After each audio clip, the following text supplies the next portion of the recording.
গ্রামের নাম মোহনপুর। এই গ্রামে একটাই নিয়ম ছিল, সূর্য ডুবে গেলে কেউ রাস্তায় হাঁটে না।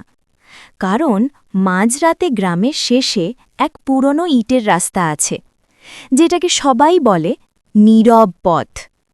কথা আছে, এই রাস্তায় এক পায়ের চলার শব্দ শোনা যায়, কিন্তু মানুষ চোখে কাউকে দেখতে পায় না। এক রাতে রাফি নামের এক কিশোর ভাবল, সবাই শুধু ভয় দেখায়, সত্যি কি কিছু আছে? চুপি চুপি নীরব পথে গেল। চারদিকে ঠান্ডা বাতাস। হঠাৎ রাফির পিছনে হাঁটছে। রাফি পিছনে তাকালো, কেউ নেই, শুধু রাস্তায় ঝুলে থাকা ধুলোর ওপর একজোড়া পায়ের ছাপ দেখা গেল, কিন্তু ছাপগুলো ধীরে ধীরে সামনে এগোতে লাগল, যেন কেউ সেখানে দাঁড়িয়েই হাঁটছে। রাফি দৌড় দিল। দৌড়াতে দৌড়াতে হঠাৎ সে শুনল মৃদু কণ্ঠ। থাম, আমি আজও পথ খুঁজে পাইনি। রাফি আর পিছনে তাকায়নি।